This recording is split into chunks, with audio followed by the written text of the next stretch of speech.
Hello everyone, good morning, Radhe Radhe. कैसे हैं सभी? आई होप सभी अच्छे होंगे। तो welcome back to my channel. और हो गए हैं सुबह के, बज गए हैं सुबह के 5 और मैं उठ गई हूँ।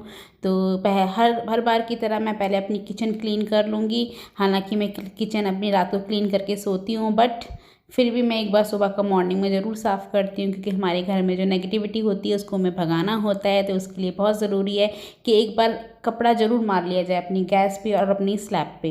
तो बस वही मैंने कर लिया है। तो आज मैं बनाने जा रही हूँ मूंग की दाल का चीला। तो कुछ चीज़ें ऐसी हैं कि मैं रात में ही प्रिपेयर करके रख देती हूँ, जो प्रिपेयर हम कर सकते हैं। तो मैंने मूंग की दाल 2 घंटे पहले ही रात में भिगो दी थी, और रात में सोने से पहले उसको मिक्सी में हरी मिर्च डाल के मैंने ग्राइंड करके, मतलब मिक्सी में पीस के उसको फ्रिज में स्टोर कर दिया था। बस खाली उसमें हरी मिर्च ही पीसी थी और बाकी कोई भी उसमें मसाला मैंने नहीं डाला था। तो सुबह फिर मैं जब चीला बनाऊंगी, फ्रिज में से मैंने अपना जो बैटर है वो निकाल लिया है, और उसमें पहले मैं अपना नमक, मिर्च और धनिया पाउडर, जो नॉर्मल मतलब मसाले होते हैं किचन के, बस वही उसमें डालूंगी। और मिर्च थोड़ी कम ही डालूंगी, क्योंकि मैंने उसमें हरी मिर्च पहले से ही पीस ली थी। तो ये मैंने अपना नॉन स्टिक की तवा जो है वो चढ़ा दिया है गैस पे, और ना ही ज़्यादा तेज़ और ना ही ज़्यादा कम, मीडियम फ्लेम पे मैं इसको पकाऊंगी। तो देखो, जो लोग एग नहीं खाते हैं, हालांकि मैं भी एग नहीं खाती हूँ, जो लोग एग नहीं खाते हैं तो वो इसका मूंग की दाल का चीला ज़रूर खाएं, क्योंकि जितना प्रोटीन ही एग में होता है उतना ही प्रोटीन मूंग की दाल में भी होता है। तो जो लोग बिल्कुल प्योर वेजिटेरियन होते हैं, तो उनके लिए स्पेशली मैं कह रही हूँ कि अगर आपको प्रोटीन चाहिए ज़्यादा से ज़्यादा मात्रा में, तो आपको ये चीला ज़रूर खाना चाहिए मूंग की दाल का। तो उधर साइड बाय साइड में खुशबू के लिए वो, क्योंकि उसका स्कूल जाना है, तो उसके लिए साइड बाय साइड में इधर चीला पकता रहेगा, और साइड बाय साइड मैं उसके लिए दूध गर्म कर दूँगी और उसमें चौकोस डाल के उसको ब्रेकफास्ट में दे दूँगी, जो वो ब्रेकफास्ट करके जाए। तो देखो, मेरा ये मानना है कि बच्चों को सुबह हमें कुछ ना कुछ खिला के ज़रूर भेजना चाहिए, खाली पेट नहीं भेजना चाहिए। खाली पेट भेजने से क्या है, अगर बच्चे का खाली पेट ही जाएगा और खाली दूध ही पिएगा, तो क्या होता है कि बच्चों खाली पेट होगा, क्लास चलेंगी तो बच्चे का ना मन नहीं लगेगा उसको, क्योंकि थोड़ी देर बाद ही, हम बोलते हैं ना कि थोड़ी देर बाद ही जब थोड़ा बॉडी रिलैक्स हो जाती है सुबह उठने के बाद, हम जब स्कूल जाते हैं, तो उसके बाद हमारी बॉडी को क्या है कि कुछ ना कुछ चाहिए रहता है, यानी कि कुछ एनर्जेटिक चाहिए रहता है, भूख लगने लगती है बच्चों को। तो जिससे क्या, उसका पढ़ाई में बिल्कुल भी मन नहीं लगेगा। तो मेरा यही मानना है कि बच्चों को सुबह ब्रेकफास्ट करके ज़रूर भेजना चाहिए। बच्चे अगर मना करते हैं, फिर भी उनका कुछ भी फेवरेट बना के सुबह ज़रूर देना चाहिए, ताकि बच्चे खा के जाएँ।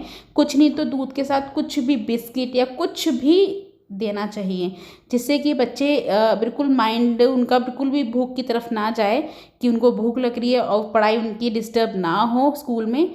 तो कुछ भी अपने बच्चों को ज़रूर खिला के भेजिए, ताकि उनका जो पेट है एकदम भरा हुआ रहे और उनका पढ़ाई में अच्छे से मन लग पाए।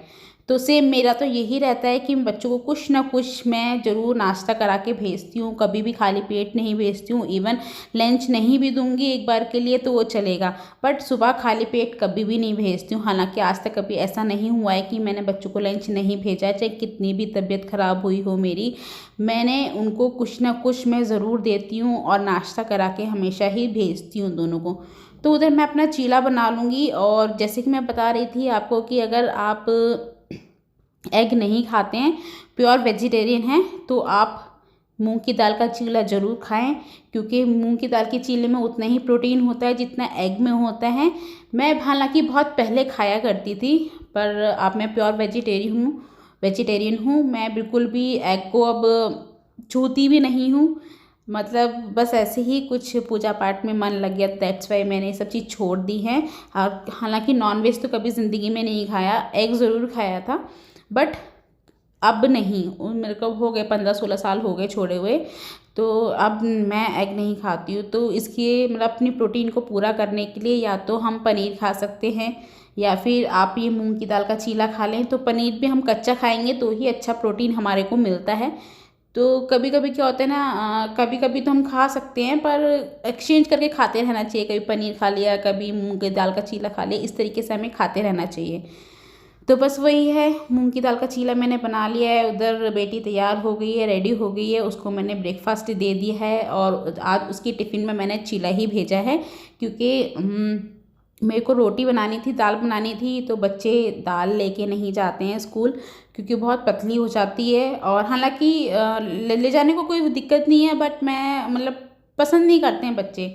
तो आज उनके लिए मैंने चीले के साथ खुशबू के मैंने रखा है टिफ़िन में एक लड्डू, बेसन का लड्डू, ये भी हाथ का बना हुआ लड्डू है। अगर इसकी रेसिपी आपको चाहिए तो कमेंट कीजिएगा, तो मैं ज़रूर आपको इसके साथ इसकी रेसिपी भी शेयर करूँगी। ये घर का बनाया हुआ लड्डू है बेसन का।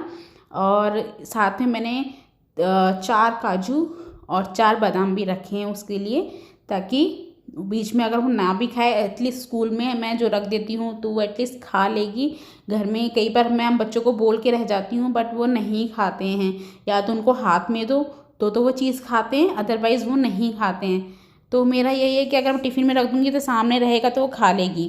तो इसीलिए मैंने टिफ़िन में कुछ ना कुछ अलग से, जैसे कि कभी फ्रूट्स भी रख देती हूँ, कभी सैलेड भी रख देती हूँ। तो अभी हालांकि इतने अच्छे खीरे नहीं चल रहे हैं, मौसम चेंज हो गया है, तो खीरे तो मैं नहीं लाई थी, फ्रूट्स ज़रूर चल रहे हैं। तो इस वक्त मेरे पास फ्रूट्स नहीं थे, तो मैंने फ्रूट्स कोई भी नहीं रखा। चीले के साथ मैंने नॉर्मल ऐसे ही रख दिया है लड्डू, और वो मीठा खाने के लिए, तो वो लड्डू उसको बहुत पसंद है। और लास्ट में मैं जो चीला बनाऊंगी वो प्याज टमाटर का बनाऊंगी। बच्चों के लिए मैंने प्लेन बनाया है, कि मेरे बच्चे जो हैं थोड़ा सा प्याज नहीं खाते हैं। एक बार के लिए टमाटर डाल देती हूँ, वो खा लेते हैं, बट प्याज नहीं खाते हैं। तो इसी वजह से मैं उन लोगों के लिए मोस्टली हर चीज़, जो भी ऐसी चीज़ कुछ बनाती हूँ स्नैक्स वाली, तो मैं उनके लिए चीला वगैरह जो भी बनाती हूँ तो मैं प्लेन ही चीला बनाती हूँ। और बाकी बाद में फिर अपने लिए और हस्बैंड के लिए मैं प्याज टमाटर डाल के चीला बनाती हूँ। तो ये साइड बाय साइड मैंने दाल भी चढ़ा दी है। और आज मैं बनाने जा रही हूँ मसूर की दाल, मसूर की यानी कि रेड वाली दाल जो होती है। और ये टुकड़ा दाल है, ये है ना भगोनी में ही हो जाती है, क्योंकि ये छोटी छोटी होती है, तो ये भगोनी में ही गल जाती है। तो इसको मैं भगोनी में ही बनाती हूँ। अगर कुकर में बनाती हूँ तो एकदम हलवा जैसी हो जाती है, एक सीटी में ही पूरी हलवा हो जाती है, तो वो ना मुझे बिल्कुल भी अच्छी नहीं लगती है। थोड़ी सी हल्की सी खड़ी खड़ी सी दाल मुझे अच्छी लगती है, ये वाली। तो इसको मैं भगोनी में ही ज़्यादातर बनाती हूँ। मैं बहुत मतलब कभी ही नहीं बनाती हूँ मैं ये मसूर की जो टुकड़े वाली दाल होती है, रेड वाली दाल। तो इसको मैंने भगोने में ऐसे ही रख दूँगी। तो इसमें एक ट्रिक मैंने ना, जो मास्टर शेफ़ आता था बहुत पहले, तो एक पहले ये ट्रिक मैंने देखी थी कि जब हम दाल डाल देते हैं तो इसमें जो झाग आते हैं ऊपर, तो हम इस झाग को निकाल लेते हैं ना, तो इससे क्या है ना, हमारी दाल का जो टेस्ट होता है ना और भी अच्छा बढ़ जाता है। तो देखिए जैसे इसमें झाग आएंगे तो ये झाग मैं निकाल दूँगी। तो ये ट्रिक मैंने मास्टर शेफ़ में देखी थी। ये झाग निकालने से क्या है ना, ये ऊपर का जो बोलते हैं ना केमिकल, जैसे कि पॉलिश वगैरह जो होती है ना, ये उस तरह का उसी की वजह से ये झाग बनता है। तो ये पॉलिश जो होती है, तो ये उसकी वजह से जो झाग बनता है ना, आई थिंक मेरा ये मानना है, मैंने ये मास्टर शेफ़ में देखा था। तो जब से मैं क्या करती हूँ, जब दाल बनाती हूँ तो जब भी इसमें ये झाग निकलते हैं, चाहे मैं कोई भी दाल बनाऊँ, कुकर में भी अगर मैं दाल बनाती हूँ तो उसको हल्का सा पहले बॉईल कर लेती हूँ, और जो झाग निकलते हैं वो झाग निकाल के मैं फेंक देती हूँ। तो आप भी ट्राई कीजिएगा ज़रूर झाग निकाल के। सच्ची बता रही हूँ, बहुत टेस्टी दाल बनती है। जैसे कि बोलते हैं ना, कभी कभी महक भी आती है दाल में, तो वो बिल्कुल भी स्मेल नहीं आती है, और खाने में बहुत ही टेस्टी बनती हैं। तो उसके बाद फिर मैं अपना आटा गूँध लूँगी। हालांकि मैं हमेशा ही आटा फ्रेश ही गूँधती हूँ दोनों टाइम, पर कभी कभी 2-4 रोटी का आटा बच जाता है, कभी कभी ऐसा होता है कि बिल्कुल नहीं बचता है। तो इस बार रात को थोड़ा सा आटा मेरा एक्स्ट्रा बच गया था। और जब मुझे कभी भी टाइम नहीं होता है कि मेरे पास कि फटाफट मुझे एकदम तुरंत रोटियां सेकनी है, तो मैं है ना आटा को है ना इस तरह से मलती हूँ कि वो तुरंत रोटी में सेक लूँ। तो इसमें मैंने ज़्यादा सेट होने के लिए नहीं रखा है आटा, और क्योंकि मैंने थोड़ा सा क्या है, पहले गूँथ लिया, गूँथने के बाद हल्का सा सूखा आटा लेके मल लो, तो बिल्कुल ऐसा मर जाता है आटा, जैसे कि बिल्कुल फ्रेश आटा आपका मर चुका है, मतलब गूँथ चुका है, और तुरंत आप रोटियां सेक लो। तो देखिए मैंने बिल्कुल भी नहीं रखा है, और मैं तुरंत रोटियां सेक लूँगी। तो ये एक ट्रिक है कि जब भी आपको तुरंत कभी भी आपको रोटियां सेकनी हो, तो हल्का सा सूखा आटा उस पर मल लीजिए, और अच्छे से 2-4 बार मतलब गूँथ लीजिए, तो बिल्कुल ऐसा ही सेट हुआ जैसा आटा हम रखते हैं ना, वैसे ही गुथ जाता है। तो ये एक ट्रिक है जो मैं आपको बता रही हूँ। तो मैं अपनी रोटियां सेक लूँगी फटाफट से, लंच के लिए सेक लूँगी। और हस्बैंड भी उनके लिए भी सेक दूँगी और बच्चों के लिए भी रख के जाऊँगी। लंच में दोनों चीला लेके गए। हाँ, ध्रुव नहीं जाएगा आज, क्योंकि आज उसको स्कूल में एनुअल डे है, तो वो आज उसकी जो है क्लास नहीं है, तो आज वो नहीं जाएगा। उसने पार्टिसिपेट किया है, तो उसका आज फंक्शन है, तो वो दोपहर में जाएगा स्कूल और शाम को इवनिंग में उसका फंक्शन है। तो उसका फंक्शन मैं आपको नेक्स्ट व्लॉग में दिखाऊंगी, क्योंकि ये व्लॉग बहुत ज़्यादा लंबा हो जाएगा। तो अभी फ़िलहाल मैं आपको अपना आज का रूटीन दिखा देती हूँ इस व्लॉग में। तो मैं दिखाऊंगी, उसने पार्टिसिपेट किया था, वो सॉन्ग में उसने सॉन्ग गाया था वहाँ पे।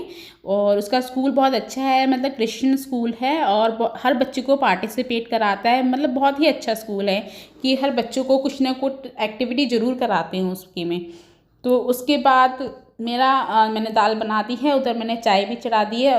एज़ यूजुअल चाय में, जैसे कि ठंड का टाइम है, तो मैंने अपनी लौंग और काली मिर्च डाल के चाय बनाई है। तो जब तक मेरी चाय बॉयल हो रही है तब तक मैं अपनी क्लीनिंग कर लूँगी। तो पहले मैं अपना सोफ़ा वगैरह झाड़ के अच्छे से साफ़ कर लूँगी, क्योंकि बच्चे कई बार तो क्या होता है, मैं एक रात पहले कर लेती हूँ, जब कभी टाइम नहीं होता है तो मैं नहीं कर पाती हूँ। तो इसीलिए मैं कल नहीं कर पाई थी, तो बच्चों ने सारा बिगाड़ के रखा हुआ था नक्शा पूरे घर का। तो इसीलिए मैंने ये सुबह मैंने क्लीनिंग की है। अपनी चादर वादर मैं झाड़ लूँगी अच्छे से, क्योंकि बच्चे कुछ भी पैर पे चढ़ते हैं तो गंदगी हो जाती है, या फिर कुछ खाते पीते हैं तो पूरा कुछ ना कुछ गिरा ही देते हैं, कितना भी उनको मतलब बोलो तो फिर भी गिर ही जाता है। तो सभी के घर में यही हाल है जिसके घर में बच्चे हैं। तो मैं फिर उसके बच्चों के जाने के बाद ये सारा पूरा सेट कर दूँगी। ध्रुव अभी सो रहा है, वो स्कूल जाएगा तो थोड़ा वो आराम से ही उठेगा, तो उसको मैं भी नहीं उठाऊँगी। तो जब तक मैं अपनी क्लीनिंग कर लूँगी, तो ये मैं अपनी क्लीनिंग करने के बाद, जैसे कि फिर उसके बाद मैं अपना झाड़ू पोछा लगा लूँगी साथ के साथ फटाफट से, और अपने बर्तन साफ़ कर लूँगी। तो बर्तन मैं बाद में साफ़ करूँगी, पहले मैं अपनी चाय पीऊँगी। मेरी चाय हो गई है और पहले मैं अपने लिए 5 मिनट अपने आप को दूंगी, चाय पीऊँगी। और मैं सोच रही हूँ कि है ना, मैं बिल्कुल भी अपने लिए थोड़ा सा भी टाइम नहीं निकाल पाती हूँ। सुबह सुबह बहुत हौच पौच हो जाता है, जैसे कि मुझे नाश्ता भी बनाना पड़ता है और खाना भी बनाना पड़ता है, तो ऑफिस के बाद ऑफिस भी जाना पड़ता है। तो बहुत टाइम को ना, बहुत कितना भी मैनेज करने की कोशिश करती हूँ जल्दी जल्दी, बट अपने लिए टाइम नहीं निकाल पाती हूँ। तो मैं सोच रही हूँ कि कुछ थोड़ा सा और पहले उठा करूँगी, 10 मिनट 15 मिनट और पहले उठा करूँगी कि कुछ एक्सरसाइज मैं करूँ, कुछ योगा वोगा मैं करूँ। आजकल क्या है, ठंड जैसे ही पड़ती है तो बॉडी में पेन होना शुरू हो गया है। और ये मैंने बादाम भिगो के रख दिए हैं, रात में ही भिगो दिए थे, और आज मतलब 1-2 दिन में मैं बादाम का हलवा बनाऊंगी, तो उसकी रेसिपी आपके साथ ज़रूर शेयर करूंगी। तो प्लीज़ आप मेरे साथ इसी व्लॉग में ज़रूर बनिए, मतलब देखते रहिएगा कि मैं आने वाले 1-2 दिन में मैं अपना बादाम के हलवे का जो रेसिपी है वो शेयर करूंगी। ठंड में मैं वो ज़रूर बनाती हूँ और वो बहुत हेल्दी होता है सभी के लिए। ठंड में ज़रूर बनाना चाहिए और 1-1 चम्मच डेली खाना चाहिए। जो लोग बादाम वैसे नहीं खा सकते हैं, जैसे कुछ लोगों को होता है, कुछ बच्चे नहीं खा पाते हैं, मुझे पता है कि बच्चे आजकल बहुत नखरेले हैं तो वो नहीं खाते हैं, तो वही मैं बता रही हूँ कि आप उस तरीके से बच्चों को खिला सकते हैं। एक आइडिया आप लोगों को बता रही हूँ, तो एक रेसिपी मैं आपके साथ शेयर करूँगी, तो आप मेरे चैनल पे नज़र बनाए रखिएगा। बहुत जल्दी 1-2 दिन बाद ही मैं आपको अपना बादाम के हलवे की रेसिपी शेयर करूँगी, जो कि बच्चे और बड़ों के लिए बहुत ही ज़्यादा फ़ायदेमंद होती है। आप उसको बना के स्टोर कर सकते हैं फ्रिज में काफ़ी दिनों के लिए, और थोड़ा थोड़ा बच्चों को देते रहिए। 1 महीना या मतलब 1 महीना आप उसको स्टोर करके रख सकते हैं। तो वो आपके ऊपर है, आप कितना बनाना चाहते हैं। बच्चे जैसे नहीं खाते हैं बादाम, बड़े भी नहीं खाते हैं कई बार, कि थोड़ा सा वो फीका लगता है, बच्चों को भी थोड़ा फीका लगता है, तो आप इस तरीके से बना के ज़रूर दे सकते हैं बच्चों को, जिससे वो हेल्दी भी रहेंगे और उनकी इम्यूनिटी भी बढ़ जाएगी। इम्यूनिटी मतलब कि उनकी जो बीमारी, जैसे ठंड में क्या होता है, बच्चों को जल्दी खांसी जुकाम पकड़ता है, तो वो उसकी इम्यूनिटी बढ़ाने के काम बहुत आता है, और इससे क्या है, खांसी जुकाम जल्दी नहीं पकड़ेगा। तो चलिए, उसके बाद मैं कर लूँगी अपनी सफाई, झाड़ू पोछा लगा लूँगी फटाफट से, क्योंकि सुबह इतना हौच पौच हो जाता है और मुझे निकलना होता है ऑफिस के लिए, तो बहुत जल्दी जल्दी मैं ये सब काम निपटाती हूँ अपना। तो झाड़ू पोछा मैंने फटाफट से लगा लिया है, अपनी बालकनी में वॉश कर लेती हूँ। बालकनी में झाड़ू पोछा नहीं लगाती हूँ, सिर्फ खाली क्या है ना, डस्टिंग मतलब डस्ट आती रहती है काफ़ी सारी, तो उसमें क्या है ना, मैं सिर्फ वाइपर मार के पानी डाल के और पूरा उसको अच्छे से वैसे ही क्लीन कर देती हूँ। तो झाड़ू मेरी लग गई है और मैंने सारा कचरा बाहर डस्टबिन में रख दिया है। तो एक चीज़ ये भी है कि अपना जब भी झाड़ू मारें तो अपना जो कूड़ा है वो हमेशा ही बाहर निकालना चाहिए हमें, क्योंकि हमने अपने घर की नेगेटिविटी बाहर निकालनी होती है। तो प्लीज़ कभी भी डस्टबिन का कूड़ा जो है वो अंदर मत रखिए, उसको हमेशा बाहर निकालिए। तो उसके बाद मैं आ गई हूँ फ्रेश होके, मतलब नहा धो के आ गई हूँ और उसके बाद मैंने अपनी पूजा कंप्लीट कर ली है। तो मेरी पूजा हो गई है और मैं तैयार भी हो गई हूँ और तैयार होने के बाद अब मैं जाऊँगी सीधा अपना ऑफिस। तो चलिए करती हूँ मैं अपना वीडियो का एंड, इस व्लॉग का यहीं एंड। तो वही पहले की तरह कि अगर आप मेरे चैनल पे नए हैं तो प्लीज़ सब्सक्राइब कीजिए मेरे चैनल को, और नई नई रेसिपी आप मेरे साथ देखिए, मैं शेयर करूँगी। तो प्लीज़ लाइक कीजिए मेरे वीडियोस को। आप वॉच तो करते हैं बट लाइक नहीं करते हैं, प्लीज़ लाइक कीजिए, सब्सक्राइब कीजिए मेरे चैनल को, सपोर्ट कीजिए और प्यार दीजिए बहुत सारा। तो थैंक यू एवरीवन जो मुझे सपोर्ट कर रहे हैं, जो लोग मुझे सब्सक्राइब कर रहे हैं, उनको मेरे तहे दिल से बहुत बहुत थैंक यू। तो चलिए करती हूँ मैं इस वीडियो का यहीं एंड, और हो गई हूँ मैं रेडी और जा रही हूँ मैं अब ऑफिस, क्योंकि लेट हो गया है काफ़ी। तो चलिए मिलते हैं आपसे नेक्स्ट वीडियो में। टिल देन बाय बाय और टेक केयर।